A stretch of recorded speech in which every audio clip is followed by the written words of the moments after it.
Hello everybody, welcome to the Go language course. In this video, I'm going to discuss the use of arrays in Go language. Before we do so, we have to include the main package together with importing the fmt package so that I'm able to use the printing functions contained in this package to print the variables out. And now let us go to the main function. The first thing to learn an array is to learn the way to declare an array. The declaration is something like this. We have to give the number of elements and the type of the data to include in the array. And all elements of the array must have the same data type. By default, the arrays are zero valued. What does it mean by zero valued? It means that if we don't really assign some numbers into an array when we declare it, the values to be put into the array will be zero valued. So if it is of integer type, I will put 0 into the elements. If it is a float type, I will put 0.0. If it is of string type, I will put an empty string into the values of the array. So let us see a simple example here. I have a certain array called numbers, and I have a length of 5, and all the elements will be of integer type. So what will we expect when we just print the numbers array? You will expect that I will have 5 zeros in the array because I will just use the default values of the array, which is 0 for the integer type. So let us try to play with the code.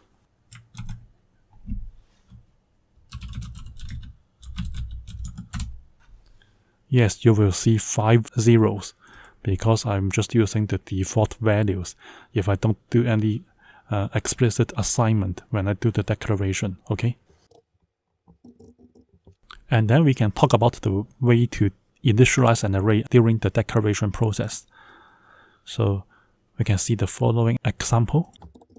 I have 4 values to be assigned into an array of 5 elements. So I put 1, 2, 3, and 4 into the numbers 2 array, and we have one more element missing because I have just put 4 numbers into an array of length 5. So the unfilled numbers will be just replaced by the default values.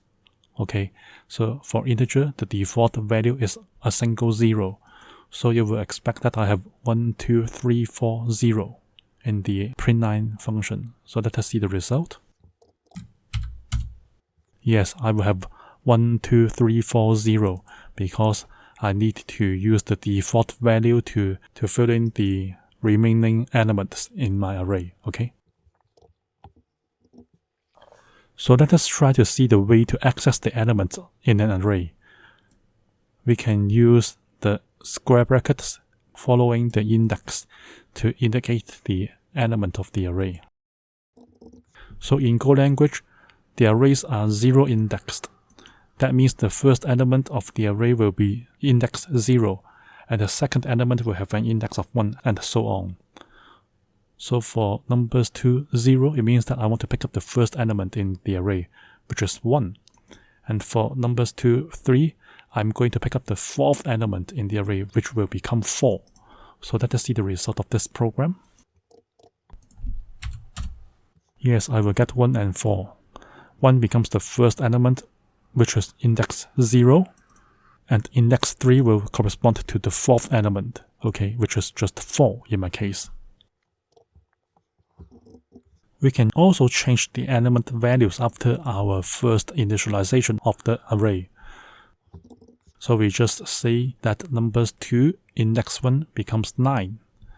So index 1 refers to the second element. So initially it was 2, but after the reassignment, the element value would become 9 here. So you will expect that I will have 19340. Let us see the result. Yes, we will have 19340 because the second element indicated by index 1 will be replaced by 9, okay. And also we are able to print out the length of an array, which is 5 here. So we can use the len function to do so. len here means the length. The length of the numbers 2 array will be just 5. Let us run the program. Yes, you will see 5 because numbers 2 array has a length of 5. Okay, so we can use the len function to help us check the length. Okay, and let us go to another section of the video which discusses the initialization of specific elements. How can we do so? We can have an idea like this one. We can give the index and the value separated by a colon, and the initialized values are zeros for integers in my case. So now I have a certain new array called numbers 3, and the length is 5. I want to put 5 integers into the numbers 3 array, and for index 0 I want to put 4. For index 2 I want to put 1. For index 3 I want to put 9. So for index 1 and 4 that are not mentioned in the initialization, they are just all zeros because the default values for the integer will be just 0. So how can I do the looping to see the effects of the assignment here? We can use a for loop to iterate over the array elements. The way is like this. I want to loop over all the elements in numbers 3 array. So I have to say the length of the array first, and then I can use the range keyword so that I will loop over all the indices of the numbers 3 array. So the length is 5, so I will have I equals 0, I equals 1, I equals 2, I equals 3, and I equals 4. That means I can represent all the possible indices of the given array.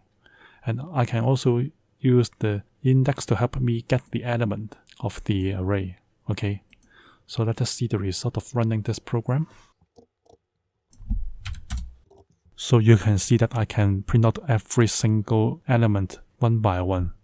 Index 0 would have 4, index 1 would have 0, index 2 would have 1, index 3 would have 9, and index 4 would have 0. Okay, so this is the way to use the square brackets to really pick up the element according to the given index. Okay. And we can also use the range keyword to iterate over the elements to show the corresponding index and the value. So let us see how we can do it. Now we can indicate the index and the value of a given array. Index here means the 0 valued index, and the value would be corresponding to the given index. So I can use D as the placeholder for an index because it is an integer, and D is also an integer, and D is also used for the values here because all my elements would be storing integers. Okay, so let us see the result. Okay, you can see that I can print out the index and the corresponding value by using the index and the value variables followed by the range keyword. Okay. And then the next topic to discuss is the multi-dimensional arrays. So an array can store other arrays. What does it mean by this sentence? We can take a look at the following example. First, we have a certain variable called matrix, and you can see that I have 2 numbers after the colon equal sign. What are these 2 numbers? I have 2 in one pair of square brackets and 3 in another pair of square brackets. And after that, I have an integer keyword to indicate that I want to put integers into my multi-dimensional array. So 2 here means I have 2 elements in my matrix array, and each of the elements in this matrix array is actually storing an array that has a length of 3. Okay, so that's why I have 2 elements in my array, and each element of this array would have 3 elements. Okay, which is actually the number of elements contained in each of the arrays in my matrix variable. Okay, so when I do the printing of the matrix array, I'm able to show the 2 rows and 3 columns. Let us see. Okay, you can see that I have 2 elements in my given matrix, and the first element is an array that has 3 integers, And the second element of the matrix array is actually another array that has 4, 5, 6 as the values inside that array. Okay, so we can use this idea to help us visualize the array by using the rows and columns concept. 2 rows and 3 columns. Okay, 1, 4 is column 0 in Golang language terminology, and 2, 5 can be visualized as column index 1, and 3, 6 can be visualized as the column index 2 of the matrix. Okay, and also I'm able to change the value after the matrix is set up. How can I do so? I can just use the indices accordingly. Matrix 1, 2 means that I want to pick up index 1 of the matrix, and I want to pick up the index 2 of my given element. So matrix 1 here means the second element here, which is an array, and index 2 of this particular array is just meaning number 6 here. So number 6 will be changed to number 9. So when I do the printing, I will have 1, 2, 3, and 4, 5, 9. Let us see if it is the case or not. Yes, the original matrix was having 2 arrays.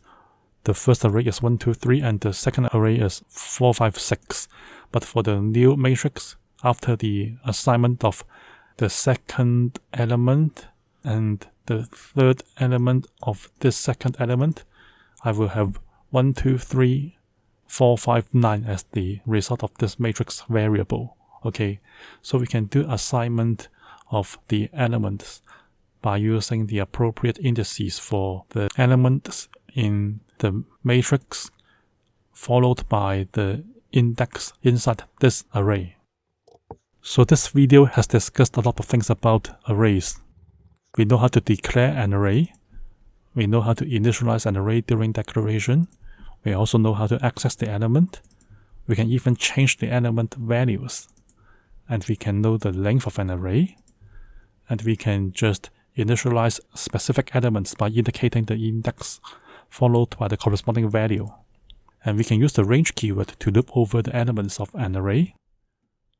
We can also do the multi-dimensional arrays by using multiple arrays as the element of a given array. This is the end of the video. If you have any questions about my video, please leave your questions on the comment section below the video.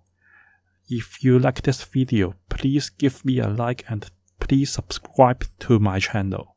Thank you for watching.